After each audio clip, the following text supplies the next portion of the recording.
Journal में जा रहा है। हाँ, अच्छा मैडम, उसके बाद आप पेशावर हाई कोर्ट में आई, वहाँ से आपकी एक वीडियो भी सामने आई, चीफ जस्टिस जो थे पेशावर हाई कोर्ट के, ये रात को वहाँ पर पहुंचे, उस टाइम आपकी जहनी कैफियत क्या थी? इतना वक्त आपने पेशावर हाई कोर्ट में गुजारा, आपने बिस्तर भी वहाँ पर मंगवा लिया था, वो क्या सिनेरियो था, एक वो बताइएगा।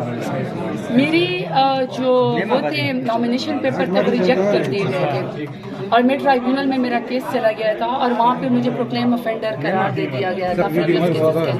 मेरा कोर्ट ऑफ लॉ के अंदर सरेंडर करना जरूरी था। और जारी बात है, आप कितनी देर छुपेंगे जब आपको पता है कि आपने कोई चोरी नहीं किया, आपने गलत काम नहीं किया और आप झूठे केसेस के अंदर हैं और आपकी सजा सिर्फ इसलिए दी जा रही है कि आप इमरान खान के साथ हैं। पार्टी मैंने छोड़नी नहीं थी, खान को मैंने छोड़ना नहीं था, वफादारी मेरे खून में शामिल है, जद्दोजहद भी मेरे खून में शामिल है, पश्तून हूँ, वॉरियर हूँ मैं। तो कोर्ट के आगे तो सरेंडर करना था क्योंकि मेरा मुल्क है, आइन के ऊपर यकीन है और लॉ के ऊपर यकीन है। तो ये तो नहीं था कि मैं यहाँ से कहीं जाती, मैंने तो कहीं जाना भी नहीं था, रहना तो भी पाकिस्तान में था। तो अल्लाह का नाम लेके पेशावर हाई कोर्ट गई। चीफ जस्टिस इब्राहिम खान का भी शुक्रिया अदा करती हूँ कि वो जिस मनसब पे बैठे हैं बिल्कुल सही बैठे हैं और वो वापस तशरीफ़ लाए और मुझे उन्होंने बेल दी। वहाँ पे आना सिर्फ ये दुनिया को बताना था कि आप जितनी मर्जी मेरे ऊपर इल्ज़ामात लगा दें, लेकिन मैं कोर्ट ऑफ लॉ की मैं सरेंडर भी करती हूँ, मैं उसके ऊपर यकीन भी रखती हूँ और इंसाफ के लिए मैं दरवाज़ा खटखटाती हूँ। अच्छा, लोगों पे तरह तरह के प्रेशर आए, माली लिहाज से आए, फैमिली का आया, पर्सनली टार्चर किया गया, मेंटली टार्चर किया गया, आपको क्या क्या थ्रेट थे या किस तरह से आप पर भी प्रेशर आया या आपको लोगों ने अप्रोच किया या नहीं? नहीं, मैं तो बेसिकली चूंकि बिल्कुल कट ऑफ हो गई थी ना, मेरे घर के ऊपर 10 से ज्यादा दफा रेड हुआ, दरवाजे तोड़े गए, चादर और चार दीवारी को पामाल किया गया, मेरे घर के मकीन सारे डेरा गाजी खान से चले गए।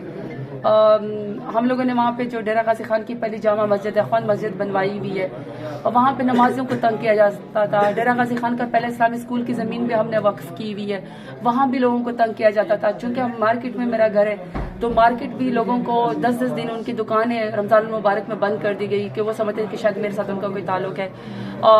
गाड़ी उठा के ले गए, घर के दरवाजे तोड़े गए, घर पे यूँ समझे कि पुलिस का कब्जा ही हो गया था। तो घर के मकीन चूंकि खवातीन हमारी शरई पर्दा करती हैं तो वो घर ही छोड़ के चले गए।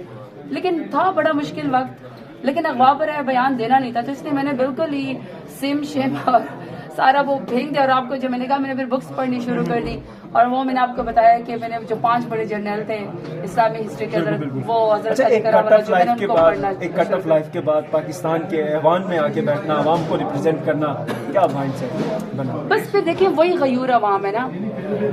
पार्लियामान में आने का एक ही पैमाना होना चाहिए और वो है अवाम का वोट। अगर आपके पास अवाम का वोट है तो आप वापस यहाँ पे आएंगे। ये नहीं हो सकता कि आप कागज़ों में या डील के जरिए वापस आए, उसकी इज्जत भी नहीं होती। इज्जत उसी की होती है, उसकी आवाज़ उसी तरीके से गरजती है जो हमारी गरज रही है, क्योंकि हमारे पास वोट की ताकत है। तो इमरान खान के नाम पे डेरा गाजी खान के गयूर अवाम ने 65,000 की लीड दी। एक तरीके से जंग लड़के इलेक्शन में वापस आई हूँ, दूसरी दफा इलेक्ट होके आएंगे फ्यूडल एरिया से।